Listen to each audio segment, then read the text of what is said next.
It's another beautiful morning today. We got surprised with rain last night. The one night I decided to leave the rain fly off the tent. So I had to make a mad dash to get the tent fly on and the bike covered in the middle of the night.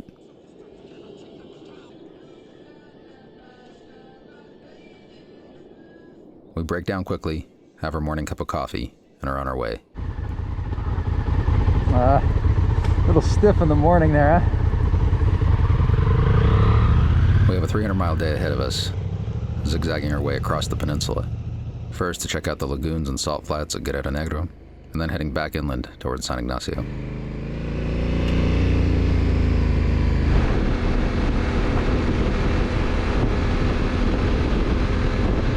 Here we have our first experience of the trip, buying roadside gas by the gallon.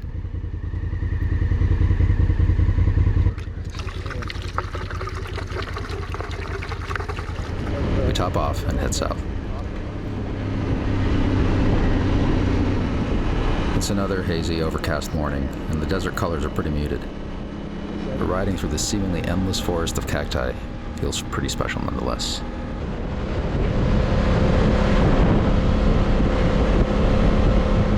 In the distance, I spot what looks like a dry lake bed. We've been wanting to ride on a playa on just about every other desert trip we've taken so far, but somehow it's just never worked out. Maybe today will be the day.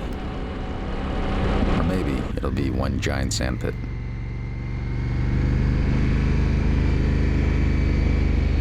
Our luck holds, and soon we're racing around in the hard-packed and sand-free playa like kids. I'm surprised at how good the traction is. It's just like riding on pavement, except for maybe a little bit more head wobble.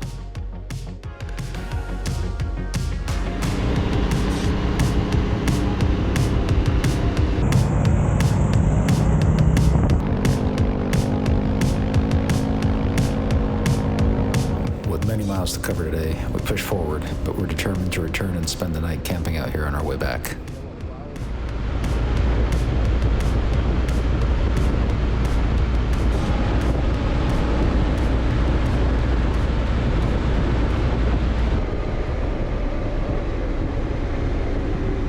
From here to the first Pemex, which I'm not sure if they're going to have premium. Last time I stopped there, they didn't have premium, is 53 miles.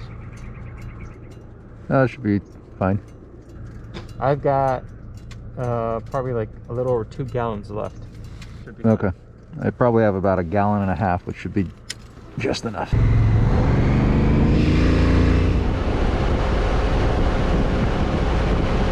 Lesson learned, never pass up gas in Baja.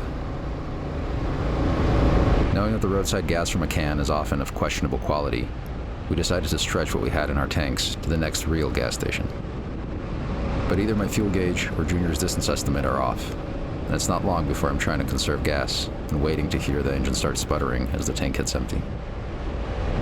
Miraculously, we make it to this Pemex at Villa Jesus Maria, riding in on fumes. The Africa Twin's tank size is specified as 4.9 gallons, and she took 4.94 gallons at the pump just now. That was too close for comfort. As we cross into Baja California Sur and approach Guerrero Negro, we see this little roadside chapel curiously located inside the interchange.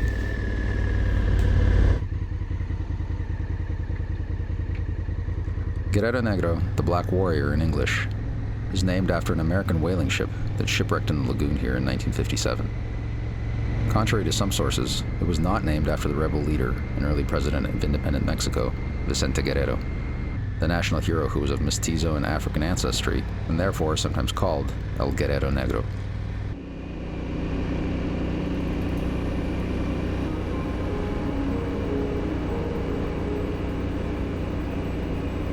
Whales remain an important part of the town's economy to this day.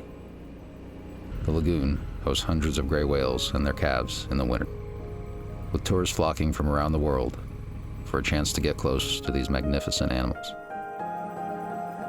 Unfortunately, we're a few weeks too early, and the whales have not yet arrived.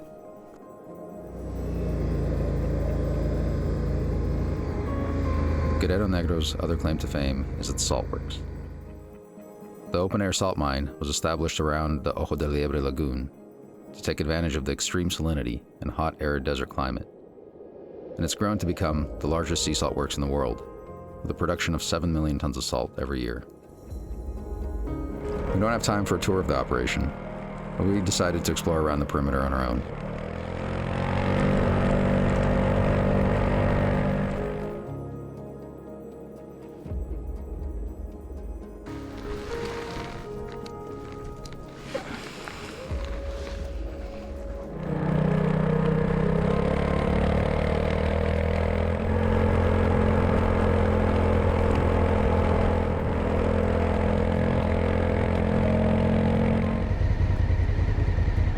Hey, coyote! The lagoon is tranquil today, with hardly a soul around. It's hard to believe that in a few weeks it'll be bustling with whale watchers.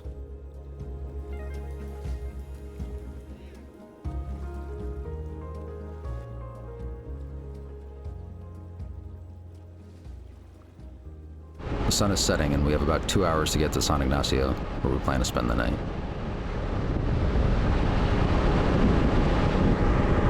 One final checkpoint before we get into San Ignacio.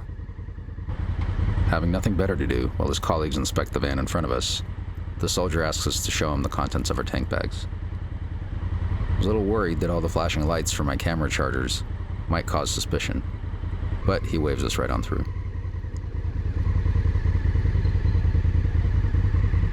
Exhausted, we finally roll into San Ignacio.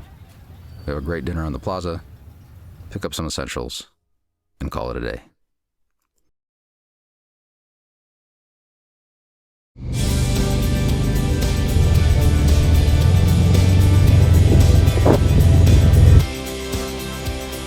In Corona commercial afternoon.